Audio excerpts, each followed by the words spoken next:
ଆଜ୍ଞା ଆପଣ ନାଁଟା? ମୋ ନାଁ ଦୈତାରୀ ମଲ୍ଲିକ, କୁନ୍ଦ୍ରା ବ୍ଲକ। କଣ ହେଇଛି ଅସୁବିଧା ଆଜ୍ଞା?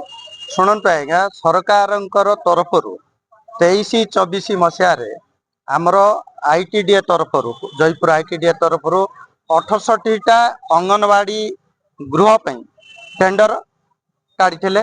ଆମେ ଟେଣ୍ଡରରେ ଭାଗ ନେଇଥିଲୁ, କିନ୍ତୁ 2 ବର୍ଷ ହେଲା ଆଜି ପର୍ଯ୍ୟନ୍ତ ଆମର ଲେଟ୍ରିନ୍, ବାଉଣ୍ଡ୍ରି, କରେଣ୍ଟ ଆଉ ଜଳ ଯୋଗାଣର ବିଲ୍ ଆଜି ପର୍ଯ୍ୟନ୍ତ ଦେଇନାହାନ୍ତି।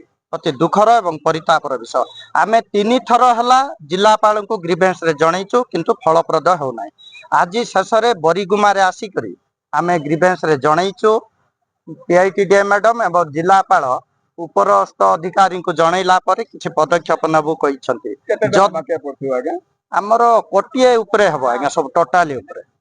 ଦେଖନ୍ତୁ ଆଜ୍ଞା, ଗୋଟେ ଠିକାଦାର, ଗାଁ ଗହଳିର ଠିକାଦାର ତାର ଜୀବିକା ଭରଣ ପୋଷଣ କରିବା ପାଇଁ ସୁନିଶ୍ଚିତ ଭାବରେ ସୁନା ବନ୍ଧକ କାହାଠୁ 10% କଳନ୍ତର ଆଣିକରି ସିଏ କରିଥାଉଛି।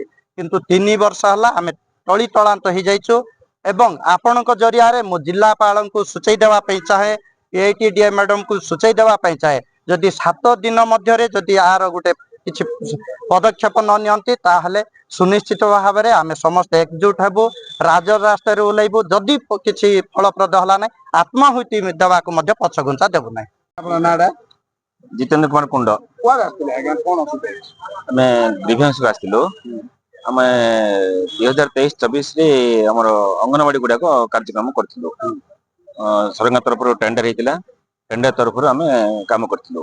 ସେଥିରେ electricity, PH, water supply and boundary ଏ କାମ ଇନକ୍ଲୁଡ ନଥିଲା। ସେଟା ସେତେବେଳେ ଯେ ଆମର PITD ଥିଲେ ସେ କରିଦିଅନ୍ତୁ, ତାହାର ପେମେଣ୍ଟ ଦିଆଯିବ। କିନ୍ତୁ ସେଟା କରିଦେଲା ପରେ ଆଜି ପର୍ଯ୍ୟନ୍ତ ତାହାର ପେମେଣ୍ଟ ଆମକୁ ପାଇପାରିଲୁ ନାହିଁ। ତେଣୁ ତାର ଅଭିଯୋଗ କରିବା ପାଇଁ ଆମେ କଲେକ୍ଟରଙ୍କ ପାଖକୁ ଆସିଥିଲୁ। ଜୟପୁର PITDA ତରଫରୁ କେତେଟା ଏମିତି କାମ ହେଇଛି? ଜୟପୁର PITDଙ୍କ ତରଫରୁ 68ଟା ଅଙ୍ଗନବାଡି କାର୍ଯ୍ୟକ୍ରମ ହେଇଛି 5ଟା ବ୍ଲକରେ। ନାଇଁ, କେହି ବି ତାର ଏଗନେଷ୍ଟ ପଇସା ପାଇନାହାନ୍ତି। କଲେକ୍ଟର କହିଲେ ଆମେ ପ୍ରଶାସନକୁ ଲେଖୁଛୁ, ଲେଖିଲା ପରେ ସିଆଡୁ ଯାହା ଆସିବ ତାକୁ ଧରିକି ଆମେ କାର୍ଯ୍ୟକ୍ରମ କାମ କରି ବସୁଛନ୍ତି। ବର୍ତ୍ତମାନ ଆଜିକୁ 3 ବର୍ଷ ହେଲାଣି, ପ୍ରାୟ କାର୍ଯ୍ୟକ୍ରମ 2 ବର୍ଷ ହେଲା କମ୍ପ୍ଲିଟ ହେଇଛି ଟୋଟାଲ। ବିଭାଗୀୟ ଅଧିକାରୀ କଣ କହୁଛନ୍ତି? ବିଭାଗୀୟ ଅଧିକାରୀ କହୁଛନ୍ତି ମୁଁ ଚେଷ୍ଟା କରୁଛି, କଲେକ୍ଟର ଜଣଉଛି ବିଭାଗୀୟ ପ୍ରଶାସନକୁ ମୁଁ ଅବଗତ କରୁଛି ବୋଲି ସେ କହିଲେ। ଆଗକୁ କଣ ପଦକ୍ଷେପ? ଯଦି ଆମକୁ ଇଏ କରିବେ ନାହିଁ, ବାଧ୍ୟ ହେବ ଆମ ରାଜରାସ୍ତା ଓହ୍ଲେଇବାକୁ ବାଧ୍ୟ ହବୁ।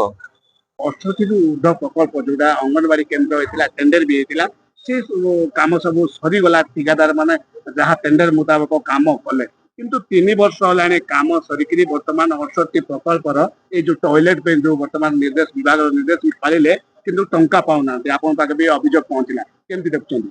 ତା ପାଇଁ ଆମର ଦେଖନ୍ତୁ, ଯୋଉ ଟାଇମରେ ଟେଣ୍ଡର ହେଇଥିଲା ତ ଟେଣ୍ଡର ହିସାବରେ ଯେତେ କାମ ତା ପାଇଁ ଟଙ୍କା ଦେଇଥିଲେ, ସେଇ ହିସାବରେ ପୁରା ଟଙ୍କା ଦିଆଯାଇଛି। ଯୋଉ ଏକ୍ସଟ୍ରା କାମ ହେଇଥିଲା ଟଏଲେଟରେ, ତା ପାଇଁ ଆମେ ସବୁ ମାନେ ତାର ଯୋଉ ଡିପାର୍ଟମେଣ୍ଟରେ इंटरेस्ट मनी रहुचे अलग अलग स्कीम ता विषय रे हमें डिपार्टमेंट रे भी जनाइछु और डिपार्टमेंट तरफ अप्रूवल आसीबो हमें पूरा पॉजिटिव अछि ता विषय रे कथा भी हो जाय छै।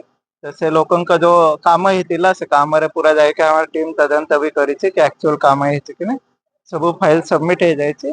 किछि दिन मध्य डिपार्टमेंट तरफ अप्रूवल आसिला तो ये जो पुराना इश्यू अछि 3 वर्ष पुराना इश्यू सेटा भी रिजल्व हो जाय।